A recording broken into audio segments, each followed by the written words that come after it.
Hello friends, welcome back to Shiksha with Shalini. Friends, हम लोग जो आज स्टार्ट करेंगे वो है हमारे इंपॉर्टेंट क्वेश्चंस। अभी मैं छोटे छोटे ले रही हूँ, वन लाइनर। ये कॉम्पिटिटिव एग्जाम और 10th दोनों के लिए इम्पॉर्टेंट है। और इसके बाद हम बाद में कुछ वीडियोस बड़े के लिए बना लेंगे, बट अभी छोटे छोटे क्वेश्चंस पे आप कॉन्सेंट्रेट कीजिए, क्योंकि जब छोटे क्वेश्चंस का एक समुच्चय आपके पास तैयार हो जाएगा, सेट आपके पास तैयार हो जाएगा, तो बड़े क्वेश्चंस के आंसर करना आपके लिए बहुत आसान हो जाएगा। ठीक है, तो छोटे छोटे क्वेश्चंस की अगली सीरीज़ में हम आज वापस से 20 क्वेश्चंस लेते हैं, जिसमें से पहला क्वेश्चन है हमारा कि अगर विटामिन सी है तो वो किस अम्ल से मिलकर बना है, वो उसकी कमी से कौन सा रोग होता है, और उसको कमी को दूर करने के लिए किस प्रकार के खाद्य पदार्थों का सेवन करना चाहिए। सारे क्वेश्चन मैं एक साथ ही ले लेती हूँ। तो विटामिन सी है, वो आप सबको याद है, एस्कॉर्बिक। देखिए, लास्ट में मैं आपको एक क्वेश्चन बताऊंगी, जैसे कल बताया था, एक इम्पॉर्टेंट क्वेश्चन बताऊंगी, और वो इम्पॉर्टेंट क्वेश्चन आप अलग से तैयार करेंगे। ठीक है, तो वो आपके एग्जाम में काम आएगा। एस्कॉर्बिक अम्ल से ये बना होता है, विटामिन सी एस्कॉर्बिक अम्ल से बना होता है। इसकी कमी से स्कर्वी रोग होता है, इसकी कमी से स्कर्वी रोग होता है। और इसकी कमी को पूरा करने के लिए खाद्य पदार्थ में हमें खट्टे फल, ठीक है, खट्टे फल में जैसे आपका हो गया नींबू, हो गया संतरा, हो गया, इस प्रकार के फल लेने से विटामिन सी की कमी को पूरा किया जा सकता है। दूसरा क्वेश्चन आपके लिए आता है कि भैंस की 2 उन्नत किस्मों के नाम बताइए। ठीक है, तो किस्म नहीं, नस्लों के नाम बताइए। तो भैंस की 2 उन्नत नस्लों के नाम बताइए। यहाँ पे हमारे पास आंसर आता है जाफराबादी और मुर्रा। ठीक है, अगला क्वेश्चन हमारा जाता है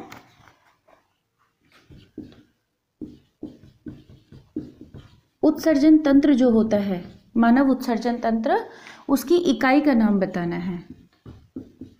तो आप बताएं इसकी इकाई का नाम क्या होगा। जी हाँ, इसकी इकाई का नाम होगा नेफ्रॉन। ठीक है, अगला प्रश्न लेते हैं।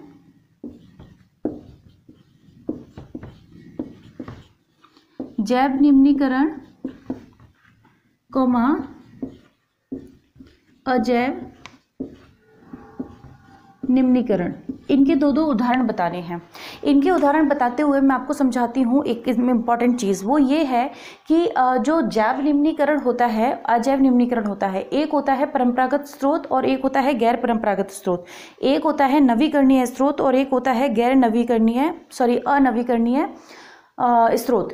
तो इनमें क्या डिफरेंस है? इनमें ये डिफरेंस है कि जो जैव निम्नीकरण है वो है अपशिष्ट पदार्थ, ऐसे अपशिष्ट पदार्थ जिनका जीवों के द्वारा निम्नीकरण नहीं हो सकता, और दूसरे हैं जिनके जीवों के द्वारा निम्नीकरण हो सकता है। यहाँ पे जीवों के द्वारा निम्नीकरण नहीं हो सकता, अ लगा हुआ है, नहीं हो सकता।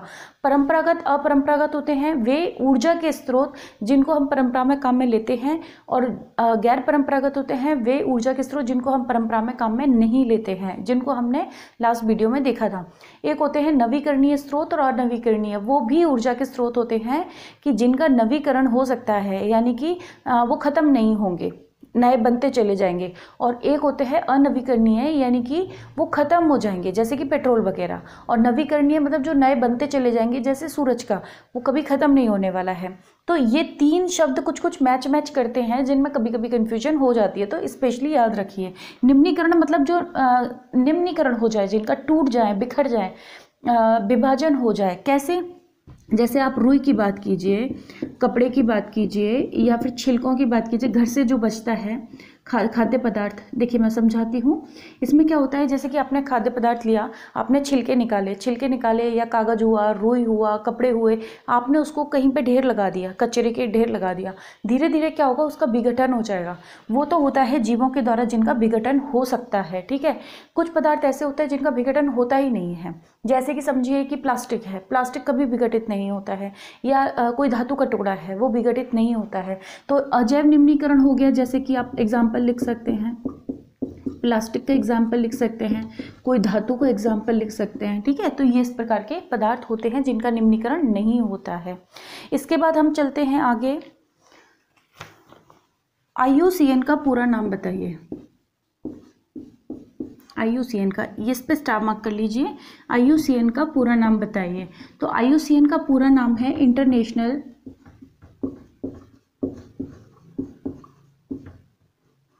International union for conservation of nature. देखिए, ये एक अंतर्राष्ट्रीय संस्था है जो क्या करती है, कंजर्वेशन यानी कि संरक्षण प्रदान करती है। किसको? नेचर को, प्रकृति को। यानी कि एक अंतर्राष्ट्रीय संस्था है जो काम करती है संरक्षण का, किसके? प्रकृति के। तो ये इसकी फुल फॉर्म होती है। अब यहीं पे एक क्वेश्चन और ऐड कर लेते हैं साथ के साथ ही कि ये कौन सी बुक निकालती है? Red data book. ठीक है, ये कौन सी बुक निकालती है? रेड डाटा बुक निकालती है, रेड डाटा बुक। तो ये बुक जो होती है उस पर एक पांडा का चिन्ह बना होता है और इसके अंदर उन जीवों के वर्णन दिया होता है जिनको खतरा है। ठीक है, वहाँ पे उन जीवों के बारे में लिखा होता है। तो ये था हमारा नेक्स्ट क्वेश्चन। आगे चलते हैं।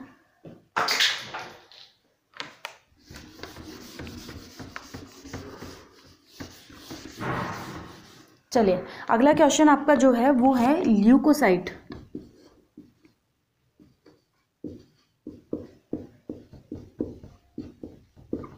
ल्यूकोसाइट क्या है? आप बताएं, ल्यूकोसाइट क्या चीज़ है?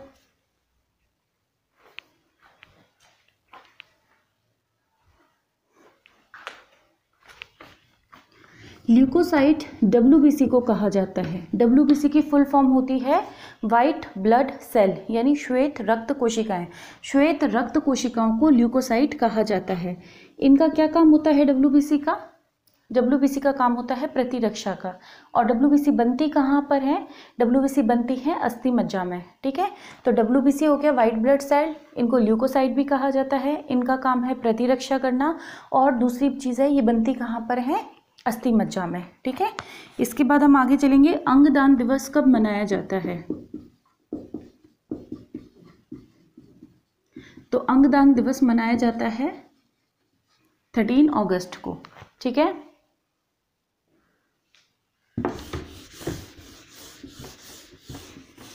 स्वतंत्रता दिवस से 2 दिन पहले अंगदान दिवस मनाया जाता है। अच्छा, इसके बाद जो क्वेश्चन मैंने लिया है वो लिया है कि मीटर और वोल्ट मीटर को प्रदर्शित कैसे किया जाता है परिपथ में। तो ये क्वेश्चन तो आसान है। मीटर बनाने के लिए तो हम यहाँ पे मीटर बना देते हैं। ठीक है, और वोल्ट मीटर बनाने के लिए हम यहाँ पे वोल्ट मीटर बना देते हैं। ये क्वेश्चन तो आसान था, हम इसमें थोड़ा ट्विस्ट डालते हैं। मीटर और वोल्ट मीटर को परिपथ में कैसे जोड़ा जाता है? तो मीटर को श्रेणी क्रम में जोड़ा जाता है और वोल्ट मीटर को समांतर क्रम में जोड़ा जाता है।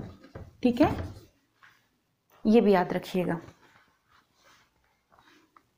अगला क्वेश्चन ये है कि भूकंप भारत में भूकंप क्षेत्रों को, भूकंप सेंसिटिव जो क्षेत्र होते हैं जहाँ पर भूकंप आ सकते हैं, कितने भागों में बांटा गया है। ठीक है, भूकंप प्रभावित क्षेत्रों को कितने भागों में बांटा गया है? तो आपकी बुक में दे रखा है कि 5 भागों में बांटा गया, इसलिए आप आज 5 आंसर लिख दीजिएगा। लेकिन वर्तमान में ये 4 भाग कर दिए गए हैं, एक भाग को मर्ज कर दिया गया है दूसरे में। तो कोई बात नहीं, हम उस पर ध्यान नहीं देंगे। आपकी बुक में 5 लिखा है।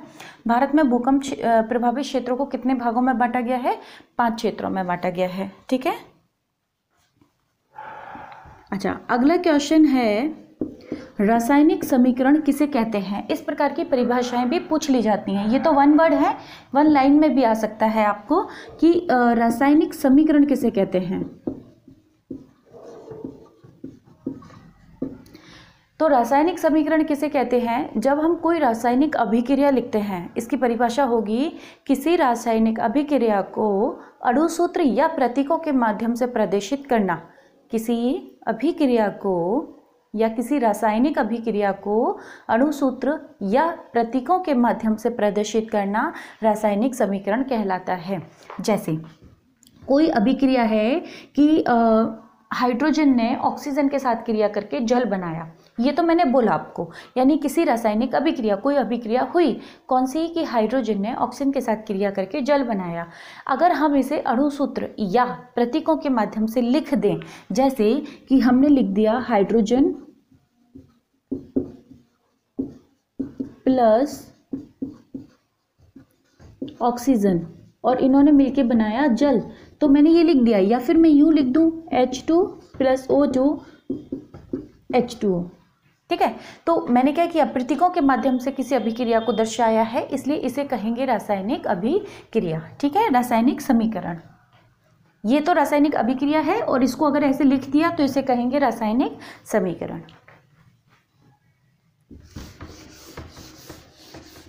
आई होप कि आप ये आंसर लिखते जा रहे हैं, क्योंकि ऐसे धीरे धीरे बहुत स्लोली हम बहुत सारे क्वेश्चन कर डालेंगे, और जब हम बहुत सारे क्वेश्चन कर लेंगे तो वो आपके कहीं ना कहीं कॉन्फिडेंस लेवल को भी बढ़ाएंगे कि ठीक है, हमें 200-300 क्वेश्चन याद हैं और साथ में एग्ज़ाम में तो मदद होगी। नेक्स्ट क्वेश्चन की तरफ चलते हैं।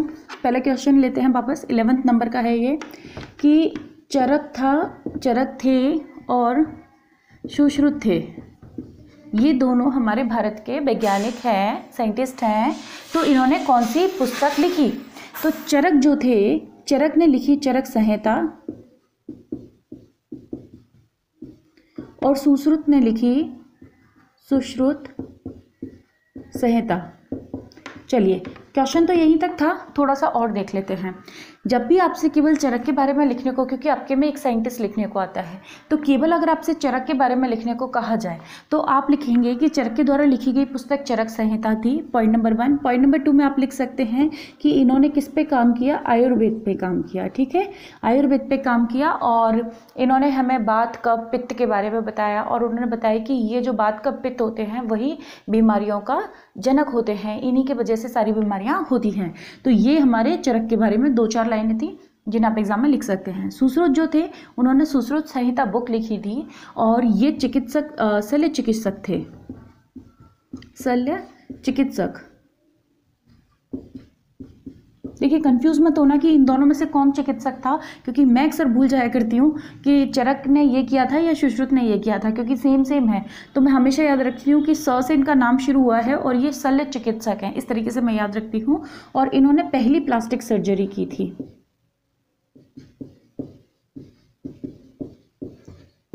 ठीक है, तो ये कुछ इनके बारे में फैक्ट्स हैं, इनको भी आप याद रख लीजिएगा। इसके बाद है कार्बन के अपर रूपों के नाम बताइए। तो ये तो बहुत ही ज़्यादा आसान क्वेश्चन आ गया है, कार्बन के अपर रूप। तो कार्बन के अपर रूप होते हैं आपके हीरा, ग्रेफाइट। और कृत्रिम अपर रूप की बात करें तो वो आपका आ जाएगा फुलरीन। ठीक है, और इनमें हीरा और ग्रेफाइट में डिफरेंस भी आप याद कर लें, अक्सर पूछा जाता है। इसके बाद अगला क्वेश्चन लिया है जो अनाज है। ठीक है, अनाज मतलब हो गया जैसे आपका गेहूं, चावल, मक्का, बाजरा, जो भी अनाज हैं, उनको किस कुल में रखा गया है, इनको किस कुल में, यानी कि किस परिवार में, किस फैमिली में रखा गया है। तो इनको घास की फैमिली में रखा गया है, घास कैटेगरी में आते हैं ये। और इनका जो वैज्ञानिक नाम कह सकते हैं वो आता है ग्रैमिनी, या फिर इनको कह सकते हैं पोएसी। ठीक है, इस फैमिली में इनको रखा गया है। और उदाहरण के लिए आप लिख सकते हैं, अगर इनसे पूछा जाए कि कोई अनाज के कुल 4 उदाहरण दीजिए या 2 उदाहरण दीजिए, तो आप लिख सकते हैं गेहूं, चावल, मक्का हो गया, बाजरा हो गया। लेकिन हाँ, यहाँ पे एक चीज़ याद रखना कि गेहूं और मक्का और चावल भी, वैसे गेहूं, चावल और मक्का, इन तीनों के आप इनकी किस्मों के नाम याद कर लीजिएगा। जैसे गेहूं सोनालिका हुआ, चावल हो गया माही सुगंधरा एंड काइंड ऑफ। ठीक है, तो वो जो भी इनके नाम हैं वो आप खुद से याद करेंगे कि गेहूं के कोई 2 किस्मों के नाम, चावल के 2 किस्मों के नाम और मक्का की, इनकी 2-2 किस्मों के नाम आप खुद से याद करेंगे। ये आपके लिए मैंने होमवर्क दिया है। ठीक है, अब यहाँ पे अगला क्वेश्चन जो आता है उसको हम लेते हैं समस्थानिक। समस्थानिक क्या होते हैं और इनके कोई 2 उदाहरण दीजिए। देखिए आपको लग रहा होगा ये बहुत आसान क्वेश्चन है, इनफैक्ट ऐसे ही क्वेश्चन पूछे जाते हैं। बस क्या होता है कभी कभी हमें एकदम से याद नहीं आ पाता है, तो अगर हम पहले से तैयारी करके रख लेंगे ना तो ईजिली हमें याद आ जाएगा एग्जाम में। समस्थानिक क्या होते हैं? समस्थानिक वे अणु होते हैं या वे परमाणु होते हैं जिनके, वे पदार्थ भी कह सकते हो, वे पदार्थ होते हैं जिनके अणु जिनमें प्रोटॉन की संख्या तो समान होती है परंतु न्यूट्रॉन की संख्या अलग अलग होती है। ठीक है, परमाणु में जिनमें प्रोटॉन तो समान होते हैं परंतु न्यूट्रॉन की संख्या अलग होती है। ठीक है, इसके अगर हम उदाहरण की बात करें, इसके वजह से पता है क्या होता है कि परमाणु क्रमांक तो समान होता है, क्योंकि परमाणु क्रमांक किस पर निर्भर करता है? प्रोटॉन पे। परमाणु क्रमांक समान होता है और परमाणु भार जो होता है वो अलग होता है, क्योंकि परमाणु भार जो होता है वो इन दोनों पर निर्भर करता है, तो ये अलग हो गया तो भार भी अलग हो जाएगा। क्रमांक केवल इस पर निर्भर करता है, तो ये तो समान है तो ये भी समान हो जाता है। ठीक है, तो इसका अगर उदाहरण की बात करें तो हो गया जैसे क्लोरीन 35 है, क्लोरीन 37 है और क्लोरीन 37, क्लोरीन 35 भी होता है और 37। 35 का मतलब क्या है? क्लोरीन का भार जो है वो 35 है। ठीक है, तो क्लोरीन 35, क्लोरीन 37 ये भी लिख सकते हैं, या फिर आप लिख सकते हो कार्बन 12 और कार्बन 14। कार्बन का एक कार्बन ऐसा होता है जिसका भार 12 होता है और एक कार्बन ऐसा होता है जिसका भार 14 होता है, लेकिन परमाणु क्रमांक दोनों का 6 ही होगा, इसका भी 6 होगा, इसका भी 6 होगा। हाइड्रोजन का लिख सकते हो, हाइड्रोजन 1 2 3, हाइड्रोजन 1, हाइड्रोजन 2, हाइड्रोजन 3, जिन्हें हाइड्रोजन प्रोटियम, ड्यूटेरियम, ट्रिटियम भी कहते हैं। अच्छा, इसके बाद एक क्वेश्चन और ले लेते हैं यहीं पे 5। यहाँ पे जो हेडलाइट होती है किसकी? गाड़ी की।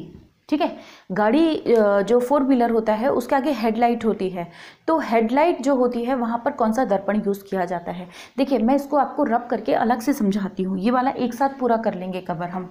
ठीक है, मैं ये रब करती हूँ।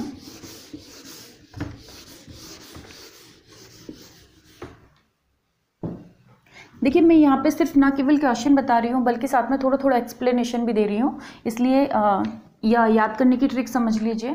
देखिए हम बात कर रहे हैं हेडलाइट। हेडलाइट मतलब हो गया जो गाड़ी में आगे लाइट लगी होती हैं। ठीक है, तो गाड़ी में लाइट लगी होती हैं, उनको क्या करना है? थोड़े से प्रकाश को दूर दूर तक बड़ा बड़ा फैलाना है। ठीक है, यानी छोटी चीज़ को क्या करना है? बड़ा करना है। तो जो हेडलाइट होती है ना, छोटी चीज़ को बड़ा करना है, बड़ा करना है तो आएगा अवतल दर्पण। ठीक है, यानी कि जब भी किसी छोटी चीज़ को हमें बड़ा करके देखना है तो वहाँ पर कौन सा यूज़ करेंगे हम? अवतल दर्पण। दूसरा उदाहरण लेते हैं, जैसे जो लोग शेविंग करते हैं तो शेविंग करते वक्त आजकल कुछ सलून्स पे एक दर्पण रखा होता है, वो बहुत बड़ा बड़ा करके दिखाता है, तो जब वो शेविंग करते वक्त जब देखते हैं दर्पण में तो उनको अपनी शेविंग वाले एरिया में बिल्कुल बारीक बारीक डिटेल्स भी दिख जाती हैं, बहुत अच्छे से दिख जाता है। होटल्स में लगे होते हैं इस तरह के दर्पण लगे होते हैं, तो शेविंग का दर्पण हो गया। तो क्यों? उसमें छोटी चीज़ को यानी छोटे छोटे बालों को बड़ा बड़ा करके देखना होता है, तो छोटी चीज़ को बड़ा करके देखना है। एक और उदाहरण लेते हैं, डॉक्टर्स जो होते हैं जब दांतों की चिकित्सा करते हैं या आँख की बारे में चिकित्सा करते हैं तो उसमें जो दर्पण यूज़ किया जाता है, वैसे आँख में तो नहीं करते, वो ज़्यादातर दांतों में ही करते हैं। तो दांतों में क्या करते हैं कि जब उन्हें देखना होता है, जैसे ये दांत है और दांतों के पीछे की तरफ देखना है, तो इधर पीछे एक दर्पण लगा देते हैं, जैसे अंदर की तरफ एक दर्पण लगा देते हैं ऐसे करके, तो उसमें जो दांत है ना अंदर से छोटा सा, वो बड़ा दिखाई देता है और उसमें वो क्लियरली देख पाते हैं कि दांत में क्या प्रॉब्लम है। तो यानी कि छोटे से दांत को बड़ा करके देखना था, या छोटी सी शेविंग के बाल को बड़ा करके देखना था, या हेडलाइट की छोटी सी लाइट को ज़्यादा जगह में फैलाना था। जब भी किसी चीज़ को बड़ा करके देखना है तो अवतल दर्पण का यूज़ किया जाता है। अवतल का नाम भी तो बड़ा है उत्तल से। ठीक है, जब भी किसी चीज़ को छोटा करके देखना है, जैसे कि आपका हो गया बैक मिरर या रियर व्यू मिरर, पश्य दर्शक दर्पण करके कुछ लिखा हुआ था, रियर व्यू मिरर, यानी सिंपल समझ लीजिए जो गाड़ी में साइड में 2 दर्पण लगे होते हैं और एक ऊपर कांच लगा रहता है, जिससे हम देखते हैं कि पीछे व्हीकल जो आ रहे हैं, वो पीछे व्हीकल आ रहे हैं उनको देखना होता है कि कोई गाड़ी में कहाँ से हमें निकालनी है गाड़ी। तो दो तो साइड में लगे होते हैं और एक ऊपर लगा होता है, ठीक है। वहाँ पे क्या होता है कि जैसे मान लो ये गाड़ी है और गाड़ी में दो मिरर लगे हुए हैं, ठीक है। उनसे मुझे पीछे आने वाली गाड़ी को देखना है कि पीछे से ट्रक आ रहा है। तो ट्रक इतना बड़ा था, बहुत बड़ा था ट्रक, उस ट्रक को मैंने छोटे से दर्पण में देख लिया, यानी बड़े वाले ट्रक की छोटी सी इमेज मेरे दर्पण में मुझे दिखाई दे गई। यानी बड़ी चीज़ को जब छोटा करके देखना होता है तो हमें रियर व्यू मिरर उत्तल दर्पण यूज़ करना होता है। उत्तल का नाम भी छोटा है, तो किसी बड़ी चीज़ को, बड़े ट्रक को छोटा करके देख लिया तो वो उत्तल दर्पण हो गया। तो इस प्रकार से हमने देखा कि छोटी चीज़ को बड़ा करके देखना है तो अवतल, बड़ी चीज़ को छोटा करके देखना है तो उत्तल दर्पण का यूज़ किया जाता है। तो इस तरह से शायद आपको अब याद रहे। अब एक क्वेश्चन और यहाँ पे लास्ट लेते हैं।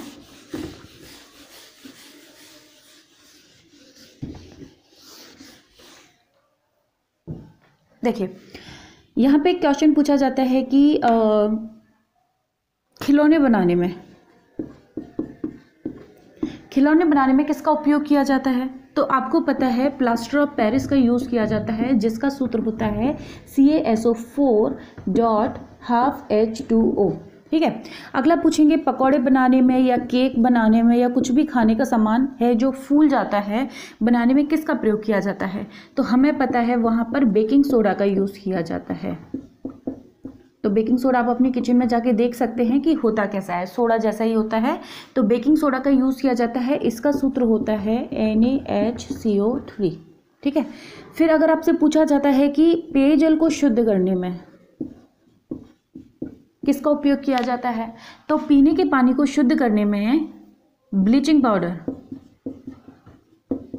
पूछेगा। जो आपके स्विमिंग पूल होते हैं या फिर कुएं होते हैं या बावड़ियाँ होती हैं, उनमें जिनके घरों में इस तरह के हैं, तो वहाँ पे जब वो पानी को क्लीन करना होता है तो एक वाइट कलर का पाउडर पानी में घोल के डाल दिया जाता है, ठीक है। उसमें 1-2 दिन स्मेल आती है। या जो पानी की टंकियाँ, जहाँ से हमारी रेगुलर पानी की सप्लाई होती है घरों में, उन टंकियों में भी कभी आप महसूस करेंगे कि बरसात के दिनों के बाद थोड़े से जस्ट बीच में या लास्ट में पानी में 1 दिन के लिए अजीब सी स्मेल आती है और फिर उसके बाद पानी क्लीन हो जाता है। तो वो स्मेल जो होती है वो ब्लीचिंग पाउडर की ही स्मेल होती है, क्योंकि यहाँ से कौन सी गैस निकलती है ये आप मुझे कमेंट बॉक्स में बताएंगे कि अगर ब्लीचिंग पाउडर का इस्तेमाल पानी में डालकर किया जाता है उसको क्लीन करने के लिए, उसे साफ़ करने के लिए, तो वो जो स्मेल की मैं बात कर रही हूँ कि एक अजीब सी स्मेल आती है आपके स्विमिंग पूल्स में से या पीने के पानी में से, जब भी ब्लीचिंग पाउडर डालेंगे तो एक स्मेल आएगी। वो स्मेल किसके वजह से आती है वो आप मुझे मैसेज करेंगे, ठीक है। तो ब्लीचिंग पाउडर, इसका सूत्र होता है CaOCl2,